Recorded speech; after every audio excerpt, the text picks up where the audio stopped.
Chennai ICF பகுதியில் நண்பனின் காதலிக்கு தொல்லை கொடுத்து வந்த பாஜக பிரமுகரின் தம்பி வெட்டி கொலை செய்யப்பட்ட சம்பவம் வெட்ட வெளிச்சமாகியுள்ளது. நண்பர்களுடன் கூட்டு சேர்ந்து வெறிச்செயலில் ஈடுபட்டதன் பின்னணி என்ன?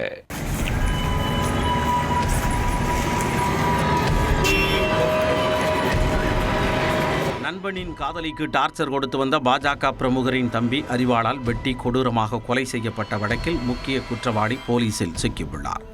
தப்பியோடியதில் தடுக்கி விழுந்து காலில் எலும்பு முறிவு ஏற்பட்ட குற்றவாளி போலீசில் அளித்த அதிர்ச்சி வாக்குமூலம் என்ன?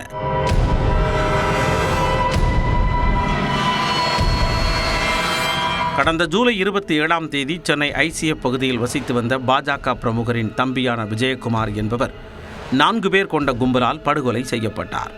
இந்த வழக்கில் ஏற்கனவே 3 பேர் கைது செய்யப்பட்டு சிறையில் அடைக்கப்பட்டுள்ள நிலையில் முக்கிய குற்றவாளியான சென்னை கொடத்தூரைச் சேர்ந்த கதிர் என்பவரை போலீசார் கைது செய்தனர்.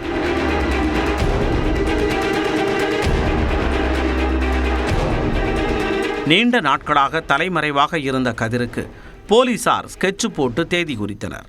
திட்டமிட்டபடி சுற்றி வளைத்து பிடிக்க முற்பட்ட போது தப்பி ஓட முயன்றதில் தடுக்கி விழுந்து கதிரின் கால் எலும்பு முறிவு ஏற்பட்டது.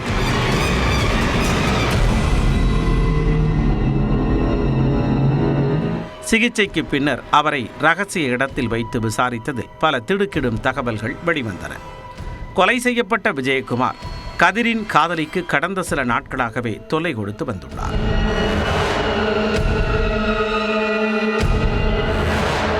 நண்பராக பழகியவர் தனது காதலிக்கு தொல்லை கொடுத்ததால் ஆத்திரமடைந்த கதிர் விஜயகுமாரை கண்டித்துள்ளார். ஆனால் அவர் அதை காதில் கூட வாங்கவில்லை என தெரிகிறது. இதனால் ஆவேசமடைந்த கதிர் தனது கூட்டாளிகளான ராதாகிருஷ்ணன், சிவாஜி, பூபாலன் உள்ளிட்டோருடன் சேர்ந்து விஜயகுமாரை வெட்டி கொலை செய்துள்ளார். அதில் ராதாகிருஷ்ணன் கொலை செய்யப்பட்ட விஜயகுமாரின் நெருங்கிய நண்பர்.